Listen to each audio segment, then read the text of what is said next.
Welcome to The Ride, Life, Work, and Wealth podcast brought to you by Green Private Wealth, a trade name of Harborfront Wealth Management. We're here to give you tips and strategies to help you get ahead and have your money start working smarter for you. We don't just help people plan for a secure tomorrow, we help you plan for a better today. Let's get to it. Hi everyone, it's Brad Winlaw, and I'm joined here today with Dave Harris. And today we're going to talk about a very important topic, one that everyone knows about, but not many people actually like to do. But it's how to create a budget that really works. So Dave, why don't you start us off and tell everyone, what is a budget? Well, Brad, you touched on a good point there, and that is that nobody likes to make a budget. I can't imagine a client meeting where I've gone through and where the client sit across from me or the prospective client sit across from me and say, yeah, I love to do my budget. I mean, there are a few. I'll tell you, engineers are one group of people that I find tend to have budgeting and spreadsheets out with know exactly where their money's going. But in general, it's not something that people really enjoy doing.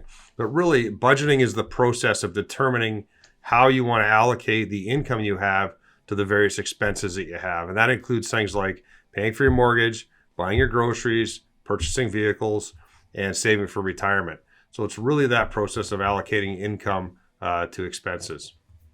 So it's good to know what a budget is, but then the question is, how do you go about creating a budget? Brad, have you got some ideas on how people can start the process of getting a budget in place? Yeah, you touched on it a bit, Dave. So there's three main components really of a budget. It's going to be income, expenses, and then at the bottom, you're going to have a surplus or deficit. So what you want to do is start with income. And I typically recommend to my clients, the easiest spot to find this is your pay stubs. And you don't want to look at the gross number on your pay stubs. You want to look at the net number coming in after deductions and tax coming off, because that's the number coming into the household. So step two, you want to look at your spending. This one's going to be a little trickier than income. Spending is it's a variable thing, and it can change month to month. I mean, everyone knows around Christmas time, you're going to be buying gifts for the family, and spending is going to go up in December.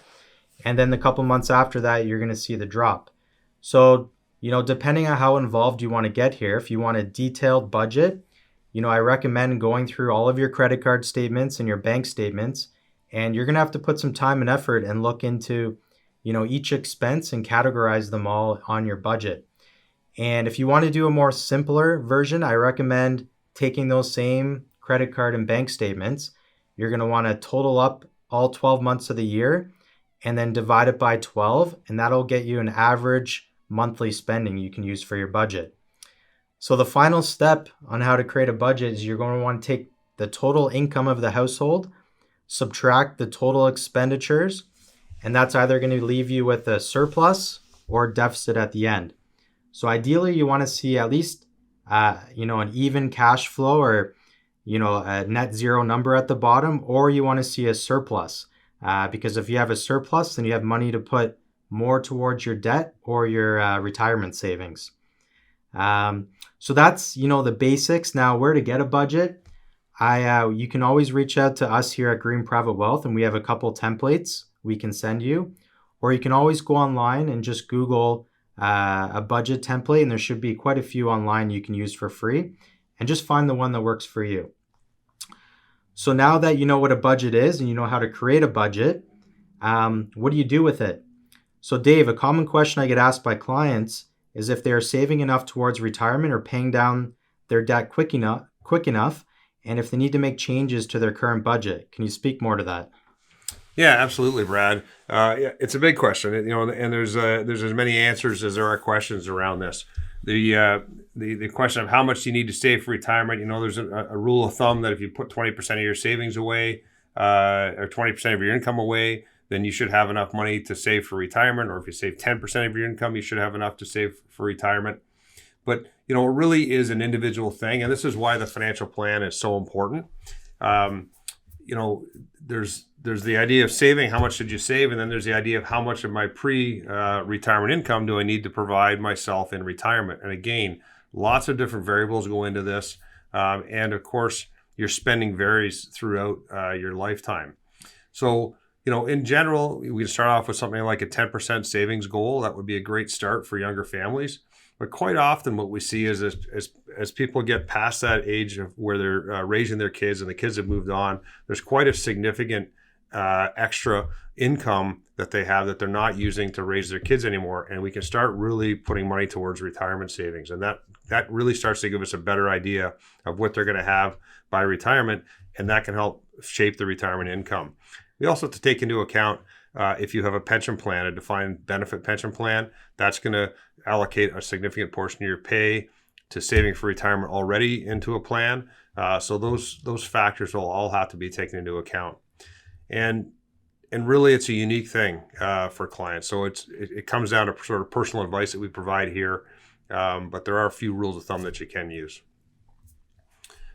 Brad, some of the other things that we've talked about, or some of the other things we talk about in budgeting, is saving money in an emergency fund. So can you talk a little bit about that? What we do in the case of emergencies? How much should we set aside, or how much should people be looking to set aside, or at least have access to?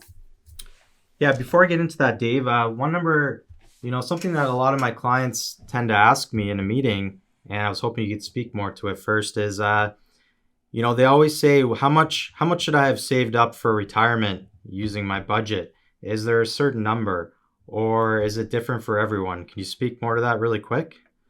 Yeah, it's really tough to nail down a number, that would apply to everybody. Retirement spending doesn't include things like paying for a mortgage typically. So usually when you retire, you don't have a mortgage payment. You may not have as high vehicle payments early on in retirement. Maybe you bought a vehicle and paid for it. So those things don't come into play until maybe 8 or 10 years into retirement. But on the other hand, spending can go up on things like travel. So it's really comes down to knowing where your budget is and the kind of lifestyle you want to live to help determine that information. Yeah, I think that's key there, Dave. Everyone has a different retirement age goal and retirement spending. So, there's no one number fits all, and you need to make sure the budget works for you. To answer your question, Dave, definitely one of the most important things I think in a financial plan and budget is an emergency fund. It's one of the things probably most overlooked. And, as humans, naturally, we tend to ignore the worst case scenario and not plan for it. So an emergency fund is one of those tools you can use to plan for that worst case scenario. So, an example, no one plans to lose their job or get sick or injured and have their income reduced or even stopped completely. But it does happen from time to time, and you need to make sure you're prepared. So one of the things you can do is, have an emergency fund, and you need to make sure that's part of your budget. So you may have heard online or through your friends and family that the rule of thumb is to have, maybe 3 months of income as an emergency fund. I typically recommend to play a little more safer and go maybe closer to 6 months. 3 months, it may be hard to find a new job if you lost your job in 3 months, or if you're injured or sick, you could be sick or injured much longer than 3 months. And you don't want to dip into your retirement savings and potentially ruin your financial plan that you worked so hard over the years. So I like to lean more on the safe side, and 6 months should give you a little extra time to make sure you have that savings in place so you don't have to touch or dip into your retirement savings. Another area of an emergency fund people overlook, and I often see this, but you should have a decent amount of credit available to you. So usually when your income is high and everything's going good, people don't think about using a line of credit or having debt, but that's the time you need to apply to get credit, because the banks will give it to you. When you lose your job or become sick or injured and your income stops, the banks no longer will give you a line of credit, and potentially you might need to use a line of credit as an emergency just for a short period of time until you get back to work. So those are, 2 things you need to budget. Make sure that's part of your budget. Hard to come up with a number, but I say a good 10% of your budget go towards your emergency fund. And once you've built up, about 6 months of savings, then you can look to use that 10% towards, your debt and retirement savings. So that's my advice on emergency fund, and make sure that's a part of your budget. It's important for everyone to have that savings. So Dave, now that we've pretty much tackled most things, in regards to a budget, how often do you think you should review and update your budget if things change?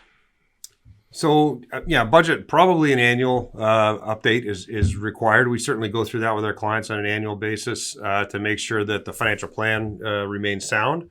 So we always ask our clients once a year just to give us an update on their spending, or we show them what their last 12 months plan was and see how closely that resembles their current spending.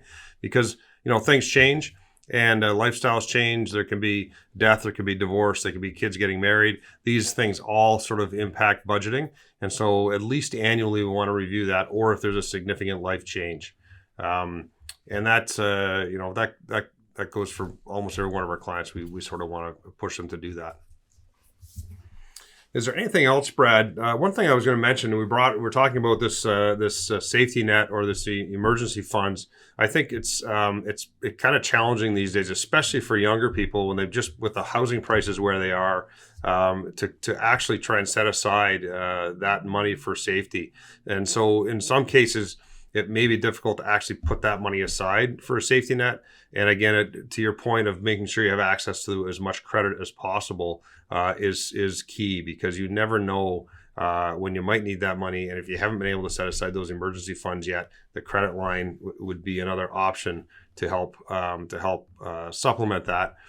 And it can also allow you to get that emergency money maybe to work for you if you're talking to do a TFSA or another investment account where you can potentially get better returns on the money, knowing that you've got access to a line of credit. That might be another solution for people that are finding it difficult to both pay down debt, save for retirement, and set aside emergency funds. Yeah, you hit on a good topic there, Dave. And yes, for sure, if you don't have or not able to budget for an emergency fund, that's why it's very important to have the credit. And also, you touched on a bit, but if you do have some savings, you want to make sure you're using those savings for an emergency fund, and you want to make sure they're liquid.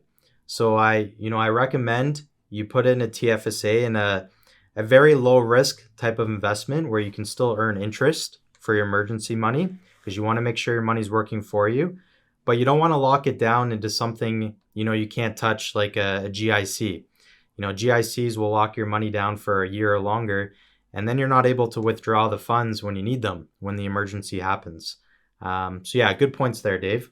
Okay, Brad, I think that covers off most of the things we wanted to talk about. Do you think, is there anything else that we missed in talking about budgets that you want to make sure we cover off today?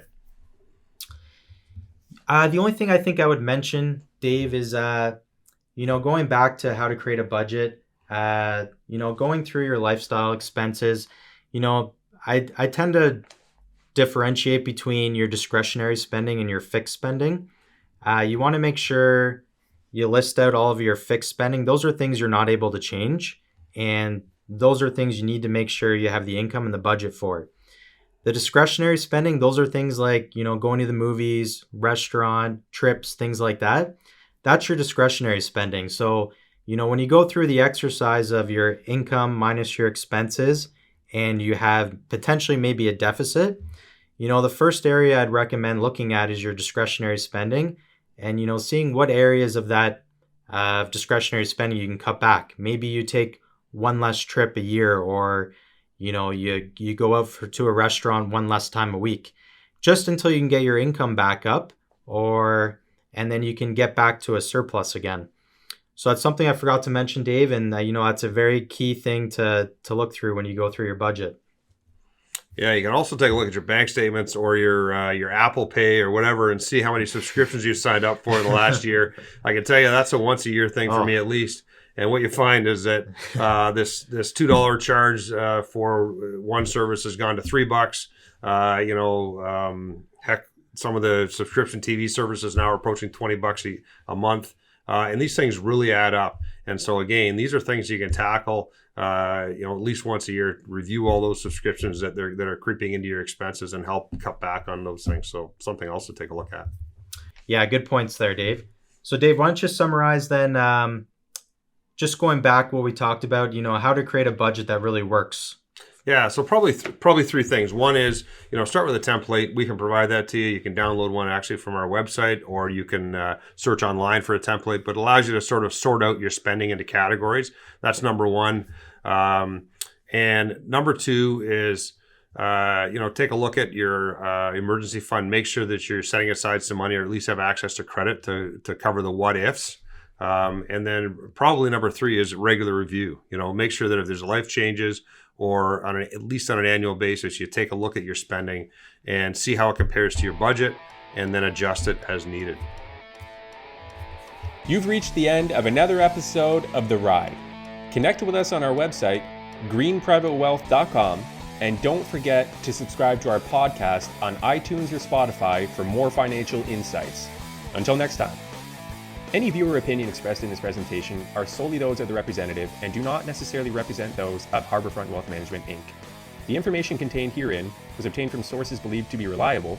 However, accuracy is not guaranteed. The information transmitted is intended to provide general guidance on matters of interest for the personal use of the viewer, who accepts full responsibility for its use, and is not to be considered a definitive analysis of the law and factual situations of any individual or entity.